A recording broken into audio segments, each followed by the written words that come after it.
GSDP होता है सकल राज्य घरेलू उत्पाद, ग्रॉस स्टेट डोमेस्टिक प्रोडक्ट। देखिए बहुत अच्छे तरीके से समझिएगा, तो आपको आगे तक के लिए जीएसडीपी या जीडीपी में कभी कोई कंफ्यूजन नहीं रहेगा।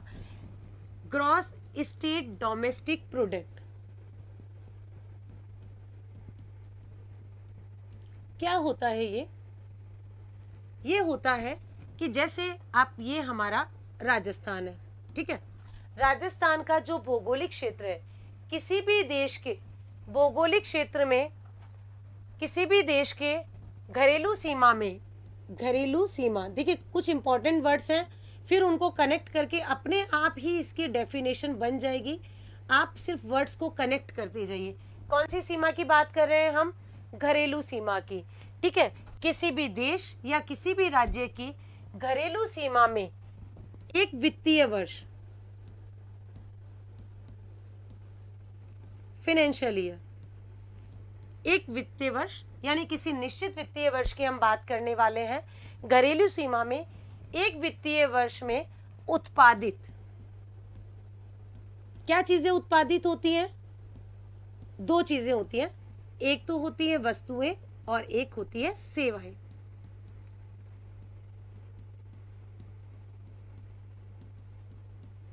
अब अगर वस्तुएं और सेवाएं हमने उत्पादित कर ली हैं तो उनका कोई ना कोई मौद्रिक मूल्य तो होता होगा, ठीक है। तो उत्पादित वस्तुओं और सेवाओं का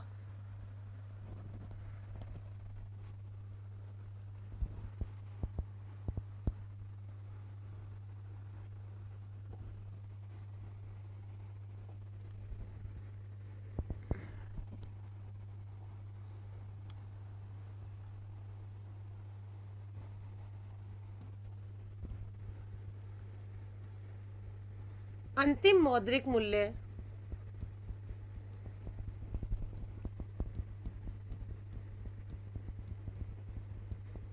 कहलाता क्या है? जीडीपी। देखिए दो टर्मिनोलॉजीज हैं, एक है आपका जीडीपी और एक है जीएसडीपी। अगर इसको हम जीडीपी लिखते हैं तो ये हो गया सकल घरेलू उत्पाद,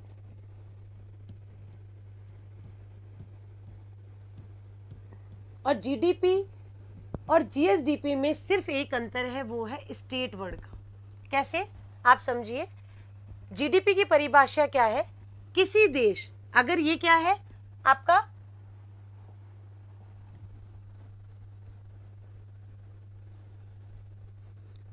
और यहां मैं बात करती हूं भारत की, ठीक है। तो अगर मैं भारत के कॉन्टेक्स्ट में बात कर रही हूं तो वो है जीडीपी, और अगर मैं राजस्थान के लिए बात कर रही हूं वो है जीएसडीपी। तो डेफिनेशन एक ही रहेगी। अगर मैं जीडीपी की बात कर रही हूं तो मैं बोलूंगी किसी देश की घरेलू सीमा में एक वित्तीय वर्ष में उत्पादित वस्तुओं और सेवाओं का अंतिम मौद्रिक मूल्य क्या कहलाता है? जीडीपी कहलाता है। क्लियर हो गया? अगर मैं बोलती हूं इसको किसी राज्य की, हमारा राजस्थान है प्यारा, किसी राज्य की घरेलू सीमा में एक वित्तीय वर्ष के दौरान उत्पादित वस्तुओं और सेवाओं का अंतिम मौद्रिक मूल्य क्या कहलाएगा? जीएसडीपी। तो दोनों में आपको अंतर समझ में आ गया होगा? कोई कंफ्यूजन है? देखिए सिंपल सी परिभाषा है, जीडीपी क्या है? सकल घरेलू उत्पाद, और जीएसडीपी क्या है? सकल राज्य घरेलू उत्पाद। जब हम राज्य की बात कर रहे हैं तो वो क्या हो जाएगा? जीएसडीपी हो जाएगा। जब हम पूरे देश की बात कर रहे हैं वो हो जाएगा जीडीपी। तो जीडीपी की डेफिनेशन क्या हुई? यानी किसी देश की घरेलू सीमा में एक वित्तीय वर्ष के दौरान उत्पादित वस्तुओं और सेवाओं का अंतिम मौद्रिक मूल्य क्या कहलाता है? जीडीपी कहलाता है। और किसी राज्य की घरेलू सीमा में एक वित्तीय वर्ष या निश्चित वित्तीय वर्ष के दौरान उत्पादित वस्तुओं और सेवाओं का अंतिम मौद्रिक मूल्य क्या कहलाता है? आपका जीएसडीपी। यानी सिर्फ अंतर किसका है? अगर आप देश लगा देते हो तो जीडीपी है, और अगर आप इसमें राज्य बोल देते हो तो जीएसडीपी है। बाकी सभी चीज सेम है। इस पूरे क्षेत्र में जितनी भी वस्तुएं और सेवाएं एक साल में उत्पादित हो रही हैं, उनका अंतिम मौद्रिक मूल्य, मौद्रिक मूल्य है मैंडेटरी, जिसे कैलकुलेट किया जा सके, जो मुद्रा के रूप में गणना की जाए, उसको माना जाता है। ऐसा नहीं कि आपने कोई चीज उत्पादन किया और उसके बदले गेहूं मिल गया, आप गेहूं का मूल्य बताना है, 10 रुपए किलो, 20 रुपए किलो, 30 रुपए किलो। अब इसमें एक इंपॉर्टेंट चीज है जो हमें समझने वाली है, वो है घरेलू सीमा, कि भाई आपने घरेलू सीमा किसे कहा है। तो घरेलू सीमा क्या है, एक तो आपका पूरा स्थलीय सीमा, ये वाली सीमा, तो घरेलू सीमा में क्या आता है, आपकी स्थलीय सीमा, ठीक है। एक आती है आपकी समुद्री सीमा, लेकिन राजस्थान तो लैंडलॉक्ड है, तो उसकी तो कोई समुद्री सीमा है नहीं। लेकिन अगर हम देश के लिए बात कर रहे हैं तो हमारे भारत की तो ये वाली समुद्री सीमा है पूरी, तो ये समुद्री सीमा,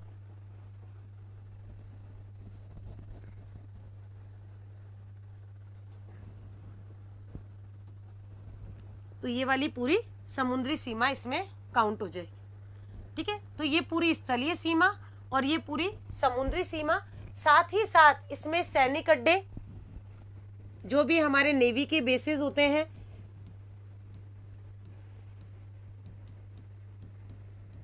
हमारे जितने भी दूतावास हैं, एम्बेसीज हैं, जैसे अब सपोज करिए भारत का एक दूतावास कहाँ पर है, यूएसए में है। अब वहाँ पर जो भी वस्तुओं और सेवाओं का उत्पादन होगा वो भी इसमें काउंट किया जाएगा। इसके साथ ही साथ जो हमारे हवाई जहाज है, वायुयान है, वो भी इसमें शामिल होते हैं। क्लियर हो गया आपको? यानी जो हमारे हवाई जहाज, चाहे वो इस हमारी टेरिटरी में है या बाहर की टेरिटरी में है, वो भी इसमें शामिल होते हैं, ठीक है। तो घरेलू सीमा में क्या क्या शामिल हुआ, आपकी स्थलीय सीमा, आपकी समुद्री सीमा, समुद्री सीमा की मैं बात कर रही हूँ तो वो आपका EEZ भी होता है इसमें, एक्सक्लूसिव इकोनॉमिक जोन, वो इसमें शामिल है। साथ ही साथ इसमें आपके सैनिक अड्डे जितने भी हैं, नेवी बेस है, वो भी इसमें शामिल है। आपके जितने भी हवाई जहाज हैं वो इसमें शामिल हैं, चाहे वो हवाई जहाज किसी भी देश के लिए संचालित किए जा रहे हों, वो भी इसमें शामिल होते हैं। तो आई थिंक आपको समझ में आ गया होगा कि जीडीपी क्या है। जीडीपी है किसी भी देश की घरेलू सीमा में, जिनमें ये सभी शामिल होते हैं, उत्पादित वस्तुओं और सेवाओं का अंतिम मौद्रिक मूल्य एक वित्तीय वर्ष के दौरान। जीएसडीपी क्या है? जीएसडीपी है कि किसी भी राज्य की घरेलू सीमा में एक वित्तीय वर्ष, और भारत के लिए और राजस्थान के लिए वित्तीय वर्ष हमारा क्या है? क्या है वित्तीय वर्ष? कमेंट्स में लिखिए वित्तीय वर्ष क्या है। Financial year for India and Rajasthan 1 अप्रैल से 31 मार्च, ठीक है। तो वो हमारा वित्तीय वर्ष है। अगर किसी और देश के लिए कोई और होगा तो वो इसमें काउंट हो जाएगा। तो ये आपको अब क्लियर हो गया होगा। मैं एक बार और क्लियर कर देती हूँ अच्छे से।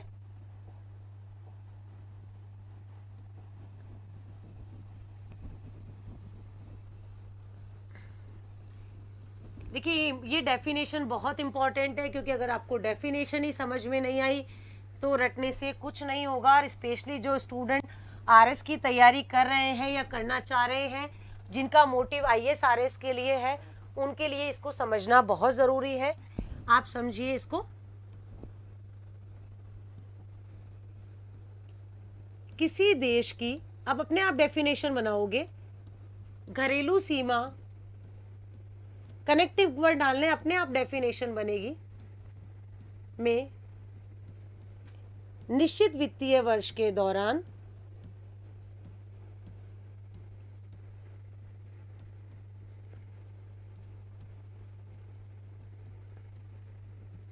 उत्पादित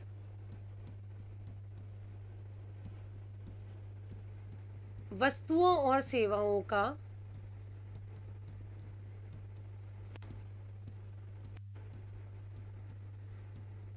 कौन सा मूल्य? अंतिम। देखिए मध्यवर्ती नहीं जोड़ा है, अंतिम मौद्रिक मूल्य।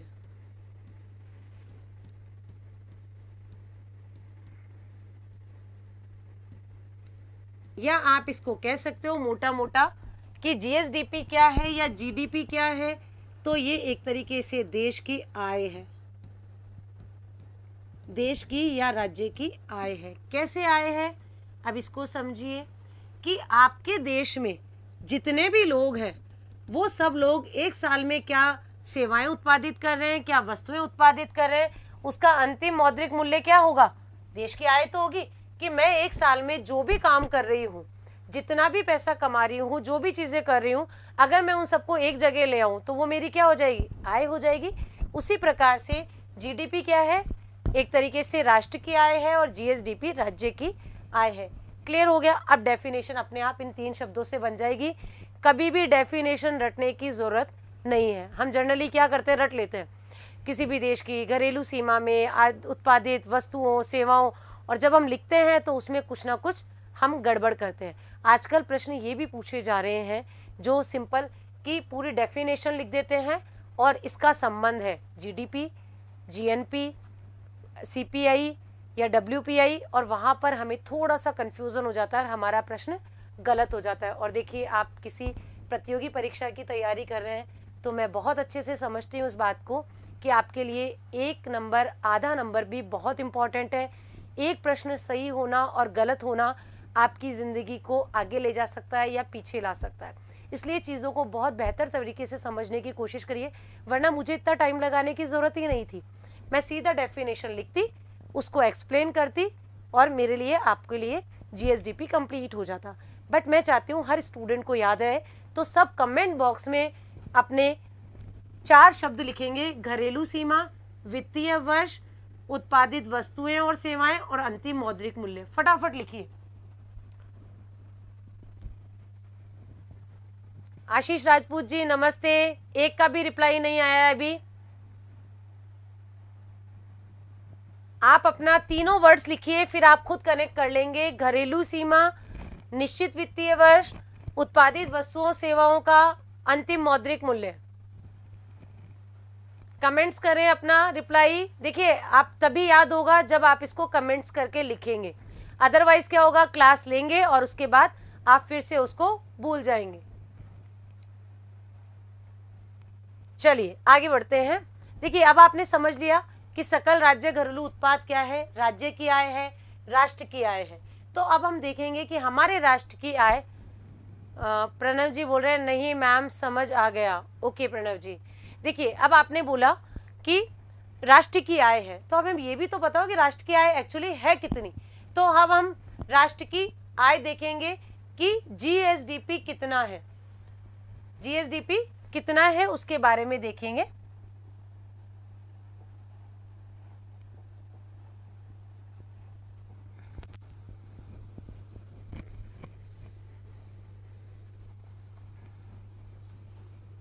देखिए, जीएसडीपी की गणना 2 आधारों पर की जाती है। पहला आधार तो है अपना प्रचलित मूल्य पर, और दूसरा होता है स्थिर मूल्य पर। देखिए, दोनों कॉन्सेप्ट को बहुत अच्छे से समझे। प्रचलित मूल्य क्या है, प्रचलित मूल्य होता है जो कि हमारा अभी चल रहा है करंट में, यानी आज की स्थिति में हमारी कुल आय कितनी है, वो हम देखेंगे प्रचलित मूल्य में। ठीक है, तो प्रचलित मूल्य क्या है, इसे हम करंट प्राइस भी बोलते हैं, यानी वर्तमान में हमारी स्थिति क्या है। दूसरा होता है स्थिर मूल्य। स्थिर मूल्य में क्या होता है, किसी भी एक वर्ष को आधार वर्ष के रूप में लिया जाता है, और उस आधार वर्ष के आधार पर जो आंकड़े हैं उनकी गणना की जाती है। अब आधार वर्ष आप कैसे डिसाइड करेंगे कि कौन सा होना चाहिए, कोई भी ऐसा वर्ष जिसमें कि आर्थिक या अर्थव्यवस्था में उतार चढ़ाव कम हुए हैं, अर्थव्यवस्था स्टेबल रही है, यानी उससे स्थायित्व रहा है, उस वर्ष को हम आधार वर्ष के रूप में लेते हैं। जैसे हम क्यों लेते हैं यह आधार वर्ष या प्रचलित मूल्य, जैसे सपोज करिए, आप नहीं सुनते, अपने पेरेंट्स से भी सुनते होंगे, दादा दादी से सुनते होंगे, हमारे ज़माने में तो 1 किलो घी 5 रुपए में आता था, ऐसा बोलते हैं। या हमारे ज़माने में तो ये चीज़ इतने की आती थी। ठीक है, या मैं बोलूँ कि 2011 में, अगर मैं बोल रही हूँ आधार वर्ष 2011-12 है, तो 11-12 में 1 kg जो शुगर है या चीनी है वो 10 रुपए की आती थी। और अभी कितनी आ रही है 2022 में? 40 रुपए की। ठीक है, तो यहाँ पर हम ये जो है ये स्थिर मूल्य है, ये आधार वर्ष है, इसके हिसाब से कैलकुलेट करते हैं। और जब हम करंट प्राइस की बात करते हैं तो इसके आधार पर कैलकुलेशन करते हैं कि आज महंगाई, तभी तो आप कंपैरिजन करोगे कि कितने परसेंट महंगाई बढ़ी। अब आप देखो कि 10 से 40%, तो यहाँ जो आती है उसको हम बोलते हैं कि महंगाई में इतनी प्रतिशत वृद्धि हुई। इसके लिए हम क्या यूज करते हैं? आधार वर्ष या स्थिर मूल्य बोला जाता है, या हम इसे बोलते हैं कांस्टेंट प्राइस। इंग्लिश में हम इसे बोलेंगे कांस्टेंट प्राइस। तो जब भी हम जीएसडीपी, एनएसडीपी इनकी गणना करते हैं तो हम दो चीज़ों को लेते हैं। एक हम लेते हैं प्रचलित मूल्य जो कि करंट प्राइस होती है, जो कि वर्तमान की प्राइस होती है। एक लेते हैं हम स्थिर मूल्य जो कि हमारी कांस्टेंट प्राइस है, जिसमें किसी वर्ष को आधार वर्ष के रूप में लिया जाता है, उसके आधार पर गणना करते हैं। अब देखिए जो सीधा फैक्चुअल क्वेश्चन आपके पेपर में आता है वो क्या आएगा? जीएसडीपी यानी सकल राज्य घरेलू उत्पाद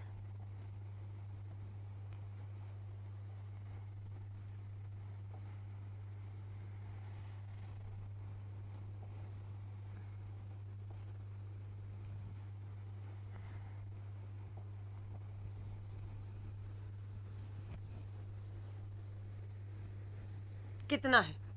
देखिए सीधा प्रश्न पूछा जाता है कि सकल राज्य घरेलू उत्पाद प्रचलित मूल्य पर कितना है।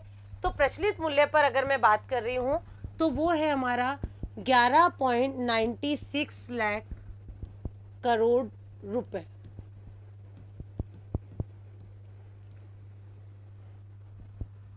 ग्यारह पॉइंट 96 लाख करोड़ रुपए किस पे है? हमारे प्रचलित मूल्य पर। ठीक है, अगर हम इसको देखें तो ये भारत की जीडीपी का कितना प्रतिशत है?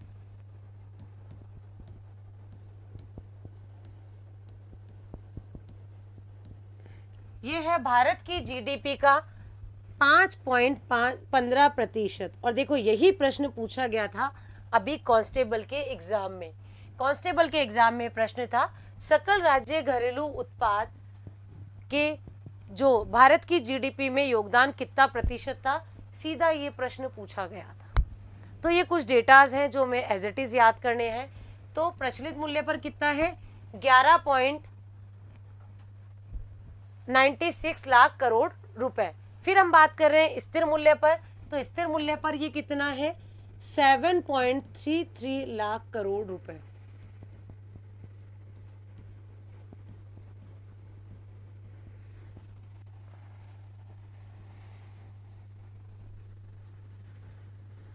दोनों डेटा बहुत इंपॉर्टेंट हैं, सब एक बार कमेंट बॉक्स में लिखें।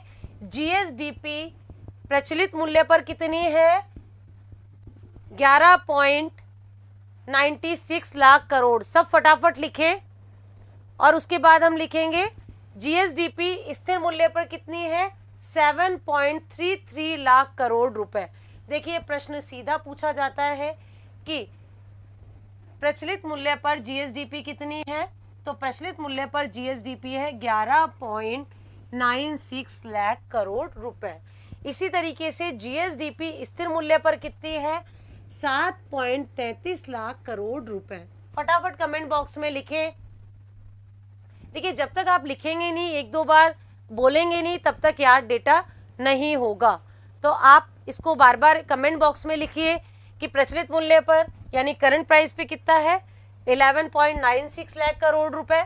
और स्थिर मूल्य पर कितना है? 7.33 लाख करोड़ रुपए। फटाफट लिखें। प्रियंका ने लिखा गुड, अजय, मीना, अर्चना। स्थिर मूल्य पर भी लिखें 7.33।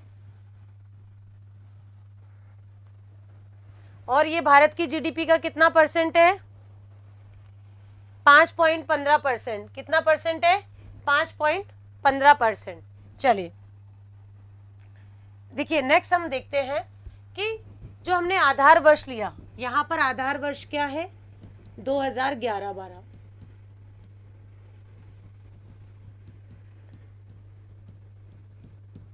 इस पे भी प्रश्न पूछा जाता है। तो प्रश्न या तो पूछा जाएगा सकल राज्य घरेलू उत्पाद प्रचलित मूल्य पर कितना है, तो 11.96 लाख करोड़ रुपए। या प्रश्न पूछा जाता है कि सकल राज्य घरेलू उत्पाद स्थिर मूल्य पर कितना है, 7.33 लाख करोड़ रुपए। इसका आधार वर्ष कितना है, 2011-12। और भारत की जीडीपी का ये कितना परसेंट है, तो 5.15%। आई थिंक आपको क्लियर हो गया।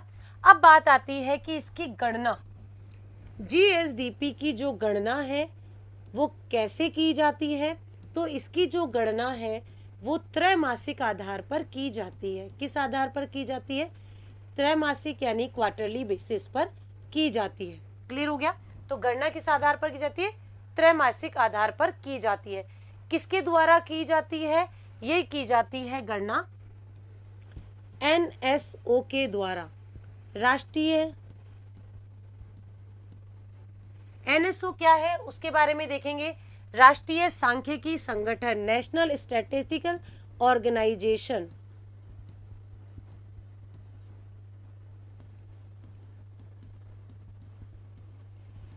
राष्ट्रीय सांख्यिकी संगठन क्या है, बेसिकली पहले दो अलग अलग संस्थाएं थी, एक थी सीएसओ और एक थी एनएसएसओ।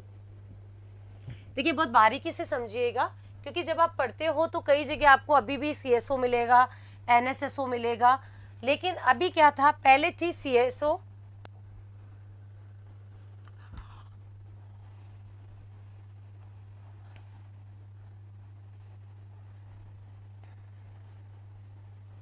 सीएसओ क्या है आपका, सीएसओ है आपका केंद्रीय सांख्यिकी संगठन, केंद्रीय सांख्यिकी संगठन।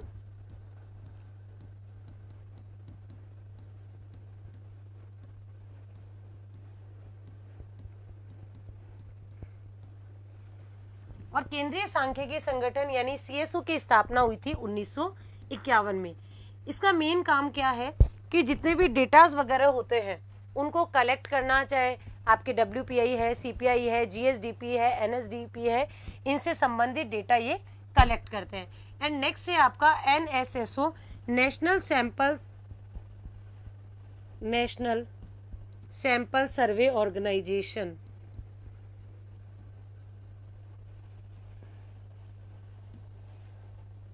इसे कहते हैं आपको राष्ट्रीय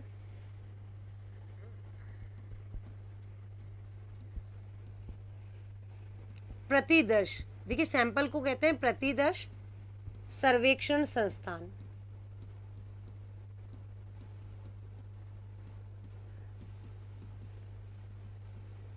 और इसकी स्थापना हुई थी 1950 में।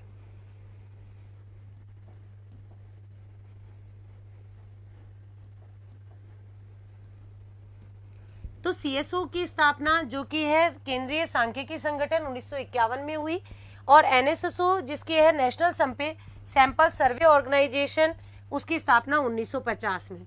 तो पहले ये दोनों ही संस्थाएं मिलकर डेटा कलेक्टिंग का काम करती थी, लेकिन बाद में इस संस्था को 23 मई को इन दोनों संस्थाओं को जोड़कर किसकी स्थापना की गई, एनएसओ की। यानी इन दोनों को मिला के क्या कर दिया गया, एनएसओ बना दिया गया। और ये कब बनाया गया, 23 मई 2019 को। 23 मई 2019 को सीएसओ और एनएसएसओ को विलय करके एनएसओ यानी राष्ट्रीय सांख्यिकी संगठन का गठन किया गया। आई थिंक क्लियर हो गया आपको। अब हम बता सकते हैं जीएसडीपी क्या है, किसी भी राज्य के घरेलू सीमा में एक वित्तीय वर्ष के दौरान उत्पादित वस्तुओं और सेवाओं का अंतिम मौद्रिक मूल्य जीएसडीपी है। राजस्थान का जीएसडीपी प्रचलित मूल्य पर कितना है, 11.96 लाख करोड़। स्थिर मूल्य जिसका आधार वर्ष 2011-12 है उसके लिए कितना है, 7.33 लाख करोड़ रुपीस। अगर मैं बात कर रही हूँ जीएसडीपी भारत की जीडीपी का 5.15% है। इसकी गणना त्रैमासिक आधार पर की जाती है और इसकी गणना का कार्य एनएसओ द्वारा जारी किया जाता है, जिसका गठन 23 मई 2019 को सीएसओ और एनएसएसओ के विलय के बाद किया गया। आई थिंक ये सब चीज़ें आपको क्लियर हो गई होगी।